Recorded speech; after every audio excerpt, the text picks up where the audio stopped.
ಒಂದು ಇಂಟರ್ವ್ಯೂ ಮಧ್ಯದಲ್ಲಿ ಸ್ಟೇಡಿಯಂಗಳಲ್ಲಿ ಲಕ್ಷಾಂತರ ಜನರನ್ನ ದೇವರ ಬಳಿಗೆ ನಡೆಸಲಿಕ್ಕೆ ಉಪಯೋಗಿಸಲ್ಪಟ್ಟಂಥ ಫೇಮಸ್ ಆದಂಥ ಬಿಲ್ಲಿ ಗ್ರಹಾಮ್ ಅವ್ರ ಬಳಿ ನಿಮ್ಮ ಸಕ್ಸಸ್ನ ಸೀಕ್ರೆಟ್ ಏನು ಎಂಬುದಾಗಿ ಕೇಳಿದಾಗ ಪ್ರತಿಯೊಬ್ಬರ ಸಕ್ಸಸ್ಸನ್ನು ಅಳೆಯೋನು ದೇವರು ಮತ್ತು ಆತನ ಮುಖವನ್ನು ಪರಲೋಕದಲ್ಲಿ ನೋಡುವಾಗ ಮಾತ್ರವೇ ನನಗೆ ನಿಜವಾದಂಥ ಸಕ್ಸಸ್, ನಾನು ಯಶಸ್ವಿಯಾಗಿದ್ದೇನೆ ಎಂಬುದು ಹೇಳಲಿಕ್ಕೆ ಸಾಧ್ಯ ಎಂಬುದಾಗಿ ಆ ಫೇಮಸ್ ಆದಂತಹ ಬಿಲ್ಲಿ ಗ್ರಹಾಮ್ ಬಹಳ ದೀನತೆಯಿಂದ ಉತ್ತರಿಸ್ತಾರೆ.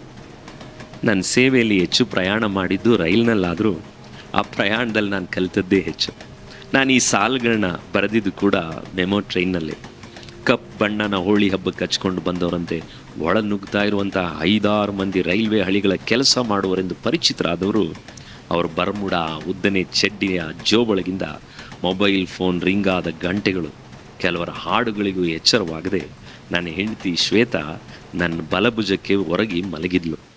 ಪಕ್ಕದಲ್ಲಿಯೇ ಸಮೋಸೆ ಎಂಬ ಬ್ಯಾಕ್ಗ್ರೌಂಡ್ ಮ್ಯೂಸಿಕ್ಗೆ ನನಗೆ ನಿದ್ದೆನೇ ಬರ್ತಿರ್ಲಿಲ್ಲ.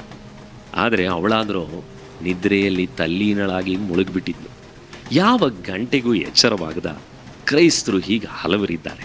ಅವ್ರು ಗಾಢ ನಿದ್ರೆಯಲ್ಲಿದ್ದಾರೆ. ಇಂದು ಎಚ್ಚರಿಸುವ ಸೇವಕರನ್ನು ಕಂಡು ಮೈಲು ದೂರ ಓಡುವಂತಹ ದೊಡ್ಡ ಸಮೂಹವೇ ಹೆಚ್ಚಾಗಿದೆ ಅಲ್ವೇ?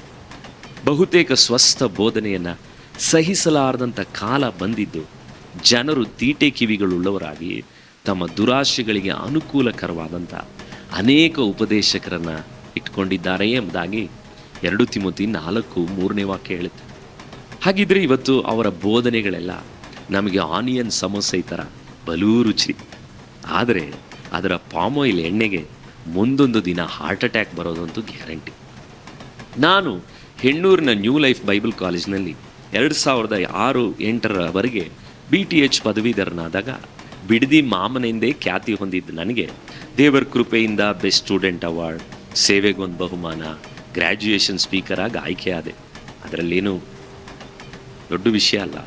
ಹಡಕ್ಮಾರನಹಳ್ಳಿಯ ಕನ್ನಡ ಮಾಧ್ಯಮದಲ್ಲಿ ಓದ್ದಂಥ ಹಳ್ಳಿ ಹಾಸ್ಟೆಲ್ ಹುಡುಗ 100 ಮಂದಿ ಮುಂದೆ ಪ್ರಸಂಗ ಮಾಡಿದಾಗ ಹೆಮ್ಮೆಯಿಂದ ಬೀಗಿ ಪದವೀಧರನ ಟೋಪಿ ಧರಿಸಿ ಹೆಮ್ಮೆ ಎಂಬ ಎಮ್ಮೆ ಮೇಲೇ ಇಳಿದು ಬಂದ ಗತ್ತಿನ ಗುಂಗಿನಲ್ಲಿ ತೇಲ್ತಿದ್ದ ನನಗೆ ನಮ್ಮ ಗಡ್ಡದಾರಿಯಾದಂಥ ಲೆಕ್ಚರ್ ಕುರಿಯಾಕೋಸ್ರವರ ಪತ್ನಿ ನನ್ನನ್ನು ಹಾರೈಸಿದರೂ ಸಡನ್ನಾಗಿ be careful about your anointing, ನಿನ್ನ ಅಭಿಷೇಕದ ಕುರಿತು ಎಚ್ಚರಿಕೆಯಾಗಿರು ಎಂಬ ಮಾತು ಅಂದು ನನ್ನನ್ನು ಹೊಗಳಿದ 100 ಮಂದಿಗಿಂತಲೂ ನನ್ನ ಕಿವಿ ತಮಟೆಗೆ ಈಗಲೂ ಜೋರಾಗಿ ಬಡಿದಂತಿದೆ.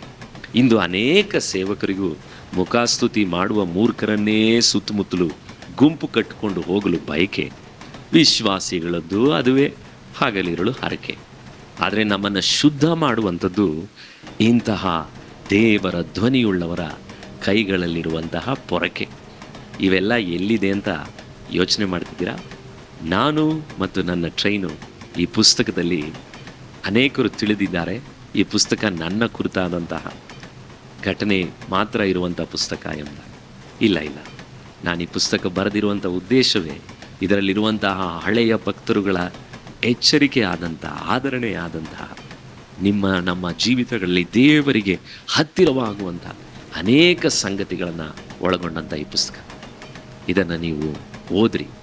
ಮೊಬೈಲ್ಗಳ ಮಧ್ಯದಲ್ಲಿ ಮುಳುಗಿರುವಂಥ ಈ ಜನರೇಷನ್ಗಳ ಮಧ್ಯದಲ್ಲಿ ಪುಸ್ತಕಗಳು ಕೊಡುವಂತಹ ನೆಮ್ಮದಿ ಅದು ವರ್ಣಿಸ್ಲಿಕ್ಕೆ ಸಾಧ್ಯವಿಲ್ಲ. ನಿಮಗೂ ಕಾಪಿ ಬೇಕಾ? ನಮ್ಮನ್ನು ಸಂಪರ್ಕಿಸಿ. God bless you.